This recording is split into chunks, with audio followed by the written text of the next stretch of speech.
25 नवंबर को मतदान है, पर ये किस चीज का मतदान है? आप लाइन लगा के वोट किस चीज के लिए डालने जा रहे हैं?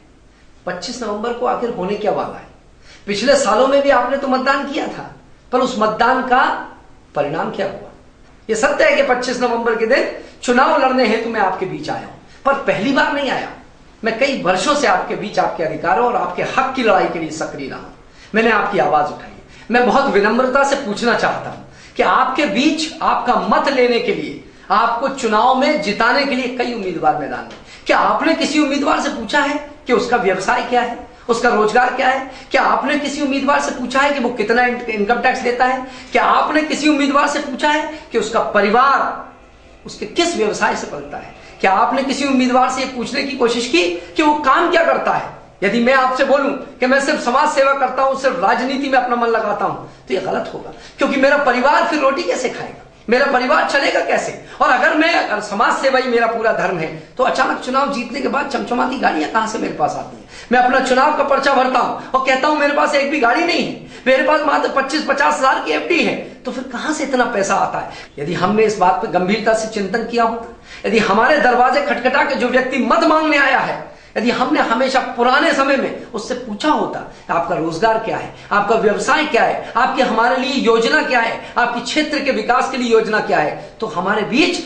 ये जो पिछले वर्षों में हमारे साथ जो अन्याय हुआ, हमारे क्षेत्र की दुर्दशा हुई, वो नहीं होती। मैं आपसे पूछना चाहता हूं, आज हमारे बच्चे रोजगार कहां पाएंगे? यदि मेरा बच्चा इंजीनियर बनता है, आपका बच्चा इंजीनियर बनता है, यदि मैं स्वयं इंजीनियर बनता हूं, डॉक्टर बनता हूं, मैनेजमेंट करता हूं, रोजगार कहां पाऊंगा? मैं इंजीनियरिंग कर सकता हूं, पर रोजगार नहीं पा सकता। रोजगार करने के लिए मुझे अपने माता पिता को छोड़कर बैंगलोर, पूरा दिल्ली और हैदराबाद जैसे शहरों में जाना होगा। क्या करेंगे मेरे माँ बाप? क्यों नहीं दिया रोजगार? क्या किया हुआ हमारे पदासीन नुमाइंदों ने? क्यों नहीं आया रोजगार? क्या रोजगार नहीं है? इसके लिए इनकी जिम्मेदारी नहीं बनती? और कब तक हम इसी ढर्रे को ढोएंगे? आज हमारे क्षेत्र में, चाहे मेरा दक्षिण पश्चिम क्षेत्र हो या भोपाल का कोई क्षेत्र पकड़ लीजिए, सालों हो गए यहां से कमल का फूल निकलते हुए, पर उस प्रतिनिधि ने जिसे हमने चुनकर भेजा, विधानसभा में पहुंचाया, लोकसभा में पहुंचाया, मैं आपसे पूछना चाहता हूं, उसने संघर्ष क्यों नहीं किया? क्यों हमारे बच्चों को हमारे साथ रहकर रोजगार नहीं मिलता? रोजगार कहां चला गया? भोपाल में अगर कोई मेरी बात से इत्तेफाक रखता हो, तो ऐसी कोई कोना या स्थान नहीं मिलेगा जहां उन्हें रोजगार मिल जाए। इंजीनियर बन जाएंगे, मैनेजमेंट कर लेंगे, फार्मेसी की डिग्री ले लेंगे, डॉक्टरी की डिग्री ले लेंगे, पर रोजगार यहां नहीं मिलेगा। उनको जाना जरूर पड़ेगा अपने माँ बाप को छोड़कर बड़े शहरों में, और उनके माँ बाप यहां अकेले होंगे, शाम को फोन पे बात करेंगे, अपने बच्चों से खुशी मनाएंगे। लेकिन जो बच्चा 25,000, 30,000, 35,000 के लिए बेंगलोर चला गया, बंबई चला गया, दिल्ली चला गया, आप दिल से पूछ के देखिए, क्या वो वापस आएगा? क्या आपको लगता है कभी अपने माँ बाप को पास? आपने संयुक्त परिवारों को तोड़ दिया, आपने अपनी निष्क्रियता से एक परिवारों को अलग अलग कर दिया, आपने पूरी की पूरी एक प्लाटून इस भोपाल से बाहर भेज दी, आपने पूरी की पूरी एक युवाओं की जनरेशन को नौकरी करने बाहर भेज दिया, और ऐसा बाहर भेजा कि वो अब लौट के नहीं आएंगे। यहां बचेंगे हमारे बुजुर्ग माँ बाप, जो यहां अकेले बैठे होंगे, और वो भी अकेले इस बात में फिक्रमंद होंगे, बच्चे वहां फिक्रमंद होंगे कि भोपाल की कानून व्यवस्था ठीक नहीं है। तब किसके माता पिता शिकार हो जाए पता नहीं है। आप जगह जगह देखिए, लूट के इरादे से बुजुर्गों की हत्याएं हो रही हैं, लूट के इरादे से बुजुर्गों के घरों पे आक्रमण हो रहा है। क्यों हो रहा है? क्योंकि उनके बच्चे उनके साथ नहीं हैं। आप खुद ही देखिए। आपसे मैं पूछता हूं, और मैं अपने आप से पूछता हूं, क्या किया सरकार ने, शासन ने क्या किया? पिछले सालों में कोई सरकारी कॉलेज नहीं बना, कोई सरकारी इंजीनियरिंग कॉलेज नहीं बना। मैं जब पढ़ा करता था, तब यहां भोपाल में एक ही इंजीनियरिंग कॉलेज शासकीय हुआ करता था। आज भी एक ही शासकीय इंजीनियरिंग कॉलेज। मैं आपको बता दूं और मैं आपको जता दूं कि यदि प्राइवेट इंजीनियरिंग कॉलेजेस यहां प्राइवेट लोगों ने नहीं खोले होते, संस्थाओं ने नहीं खोले होते, तो इस भोपाल शहर में मात्र 420 बच्चे इंजीनियर बन पाते, नहीं बन पाते। नागपुर जाते, हैदराबाद जाते, आंध्र प्रदेश के चक्कर लगाते, जैसा पहले हुआ करता था, और उसके बाद अपना पैसा पूरी तरह पानी की तरह बहाते, और बेटा इंजीनियर बन के भोपाल आता, और आते ही साथ नौकरी के लिए बाहर चला जाता। क्या होता? ये प्राइवेटाइजेशन कौन लाया? ये कांग्रेस की सरकार लाई। उसने प्राइवेट कॉलेज को बढ़ावा दिया। कम से कम आज हर घर में एक बच्चा इंजीनियर बन रहा है, एक बच्चा डॉक्टर बन रहा है, एक बच्चा फार्मेसी आ रहा है। और हुआ क्या? आपके कार्यकाल में शिक्षा का फर्जीकरण हो गया। मतलब अब हम ये भी जान गए कि अब 5 साल बाद, 10 साल बाद जब मैं इलाज कराने अस्पताल जाऊंगा, तो मुझे डर लगेगा मेरे पिताजी को दिखाते हुए, मुझे डर लगेगा कि जो डॉक्टर देखने आ रहा कहीं फर्जी डिग्री से तो नहीं बना है। मैं बहुत डर जाऊंगा और मुझे लगता है एक पूरा पूरा असुरक्षित हो जाएगा भोपाल और यहाँ के डॉक्टरों पे भरोसा नहीं रहेगा। आपने शिक्षा में फर्जीकरण कर दिया। हमने पहली बार देखा जब डॉक्टरों की परीक्षाओं में फर्जीकरण हो रहा है, तो फर्जी डॉक्टर दूसरे विद्यार्थियों को बिठा बिठा के डॉक्टर बनाने के लिए पूरा पूरा व्यवसाय और व्यापार चल रहा है। ये कौन कर रहा है व्यवसाय? ये इनकी नाक के नीचे हो रहा है, पर इनको हवा नहीं है, इनको भनक नहीं है। क्यों हुआ ऐसा? और वो डॉक्टर जो फर्जी तरीके से डॉक्टरी में भर्ती हो गया और उसके बाद विश्वविद्यालय से फर्जी डिग्री ले रहा है, उसकी जगह दूसरा बच्चा परीक्षा दे रहा है, उसकी कॉपियां कहीं और लिखी जा रही है। अरे इंजीनियर ठीक था, बीएससी ठीक था, बीए ठीक था, यदि डॉक्टर अगर फर्जी कोई और परीक्षा दे के कोई और कॉपी लिख के डॉक्टर बनेगा तो ये मेरी जान के साथ खिलवाड़ है, या आपकी जान के साथ खिलवाड़ है, ये मेरे माता पिता की जान के साथ खिलवाड़ है, या आम जनता के परिवारजनों के स्वास्थ्य के लिए खिलवाड़ है, ये उनकी जान के साथ खिलवाड़ है। ये क्या किया आपने? या आपने ऐसे अन्याय को बढ़ावा दिया है कि आपने जान के साथ खेलना शुरू कर दिया सिर्फ पैसों की खातिर। एक डॉक्टर को डॉक्टर बनाने के लिए आपने अमीर घर से एक बच्चा लिया, उसको फर्जी तरीके से प्रवेश किया और अब यूनिवर्सिटियों से दूसरों के माध्यम से कॉपियां लिखवाते हुए डॉक्टर भी बना दिया। सलाम करता हूं आपको। मैं आपसे पूछना चाहता हूं, क्यों हम बराबर टैक्स देते हैं? मैं टैक्स देता हूं, आप टैक्स देते हैं, मेरे पिताजी टैक्स देते हैं, आपके पिताजी टैक्स देते हैं, पर इतना टैक्स, सामान खरीदने में टैक्स, वाटर टैक्स, बिजली का बिल भरते समय टैक्स, इतना टैक्स देने के बाद भी आपके किसी भी परिवार के व्यक्ति का, भगवान न करे यदि बीमार होता है तो उसका इलाज सरकारी अस्पताल में क्यों नहीं होता?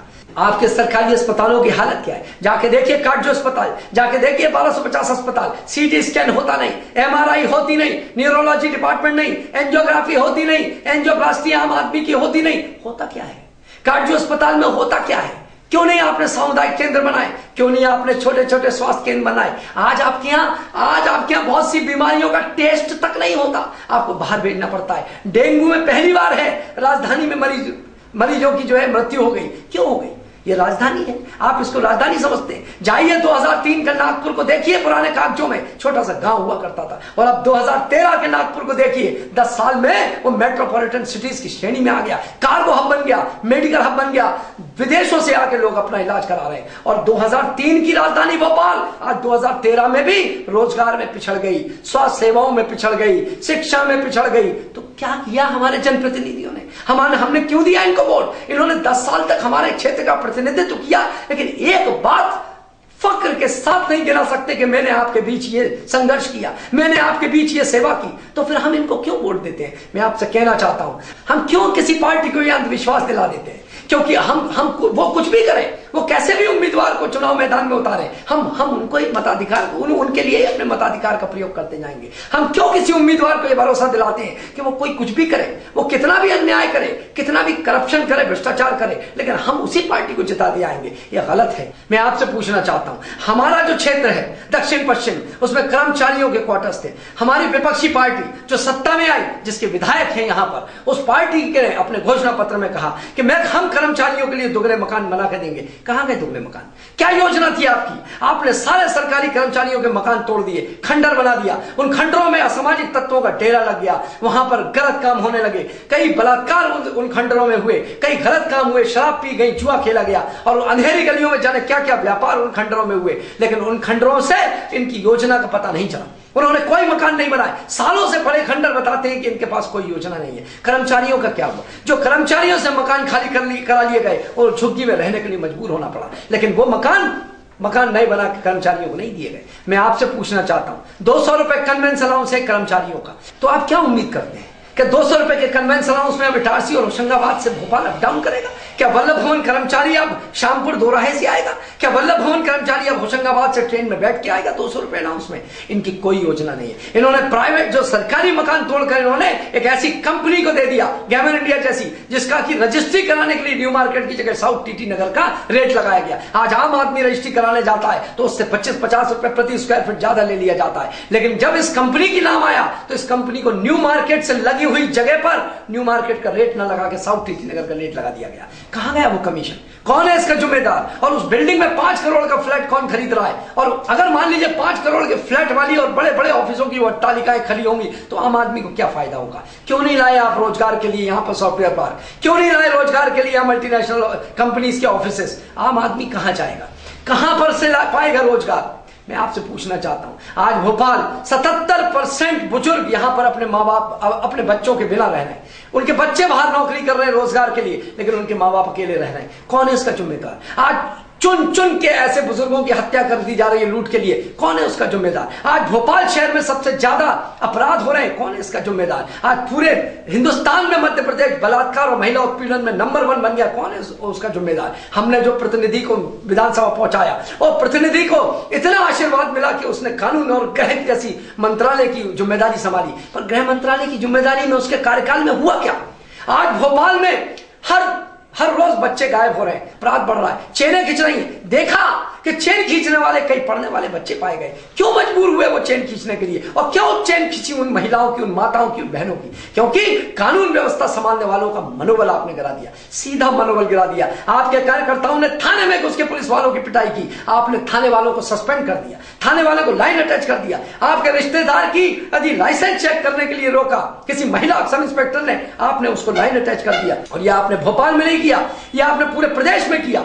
आपने पूरे प्रदेश में यह पुलिस का मनोबल कम कर दिया। भिंड में दारू शराब की दुकान समय पर बंद करने के लिए आपका पूर्व विधायक एक आईपीएस की पिटाई कर देता है। मुरैना के अंदर यदि कोई अवैध खनन को रोकता है तो ट्रैक्टर उसको कुचल देता है। आपने जान को पुलिस वालों की सस्ता समझ लिया, कानून व्यवस्था को ठप कर दिया। आपने पूरे कानून को संभालने वालों के, पुलिस वालों को मनोबल कम कर दिया, मनोबल बंद कर दिया। आप जाके देखिए सरकारी कर्मचारियों के आवास को, आप जाके देखिए पुलिस वालों के आवासों को, उनके छज्जे टूट गए, वहां पर गंदगी है, रोड नहीं है, वहां पर स्थिति खराब है, पर आपके कानों में जू नहीं होगी। आप जाके देखिए सरकारी कर्मचारियों के आवासों को, उनके बरसात में पानी टपकता रहा, आपके कानों में जू नहीं रहेगी। दिवाली में पुताई नहीं हो पाई, पीडब्ल्यूडी के स्टोर बंद कर दिए, कौन है इसका जिम्मेदार? और आप कहते हैं आप कर्मचारियों के हितकारी सरकार है। अरे प्राइवेट में अगर कोई कर्मचारी काम करता है, रिलायंस में काम करता है, टाटा में काम करता है, तो टाटा और रिलायंस के स्कूलों और अस्पतालों में उनका फ्री इलाज होता है, फ्री शिक्षा मिलती है। मैं आपको आह्वान करता हूं, यदि आप सरकारी कर्मचारी के वाकई हितैषी हैं तो उनके बच्चों को अपने सरकारी कॉलेज और स्कूलों में फ्री पढ़ाइए। अपने सरकारी अस्पतालों को पहले सुंदर बनाइए,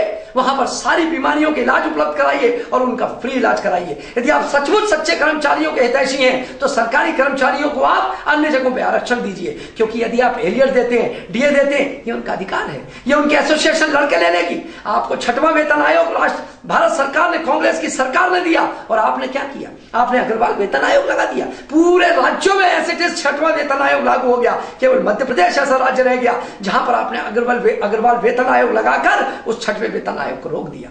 जब किसी गरीब बस्ती में जाता हूं तो लोग घेर लेते हैं, कहते हैं नाली नहीं है, यहां गंदगी पड़ी है, यहां रोड नहीं है, देखिए पानी भैया कितना खराब आ रहा है, ये पानी आप पी के देखिए, आप पी सकते हैं। मैं पूछना चाहता हूं, किसी भी बस्ती में घुसो तो हर बार 5 साल बाद एक चुनाव होता है, फिर 5 साल बाद एक चुनाव होता है। किसी भी चुनाव में जाइए, जनता इकट्ठा होकर सिर्फ गंदगी को देखती है, जनता इकट्ठा होकर उनकी नाली की बात करती है, जनता इकट्ठा होकर पानी की बात करती है। क्या इतने सालों में साफ पीने का पानी नहीं दे पाए?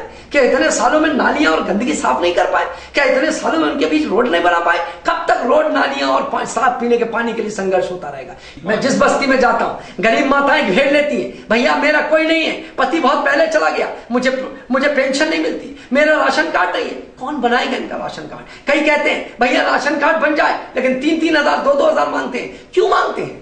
क्या कर रहे हैं हमारे प्रतिनिधि? मैं आपको भरोसा दिलाता हूं, यदि आपका यह बेटा चुन के प्रतिनिधि बन के आपके बीच से निकला, यदि आपने इस बेटे को सेवा करने के लिए चुना, तो एक भरोसा दिलाता हूं, आपके किसी जायज कार्य के लिए आपको जेब में हाथ डालना नहीं पड़ेगा, आपके किसी जायज कार्य के लिए आपको दलाली नहीं देनी पड़ेगी, आपके किसी जायज कार्य के लिए आपको रिश्वत देने के लिए इधर उधर नहीं देखना पड़ेगा, या आपका बेटा उसके लिए जिम्मेदार होगा। जायज हक दिलवाने के लिए किसी भी हद तक जाना पड़े, संघर्ष करना पड़े, आपके हक के लिए आवाज उठाना पड़े, किसी भी स्तर पर आपका बेटा आवाज उठाने के लिए पीछे नहीं हटेगा। यदि आपका एक बेटा काम नहीं करता, यदि आपका एक बेटा बिजली का बिल ढंग से नहीं भरता, तो आप अपने दूसरे बेटे को, पहले बेटे को डांट के दूसरे बेटे को बिजली का बिल देके पहुंचाते हो कि जा बेटा तू बिजली का बिल भर गया। लेकिन हमने क्या किया? हमने सालों तक एक ही तरह के प्रतिनिधियों को निकाला, एक ही पार्टी के उम्मीदवारों को जिताया।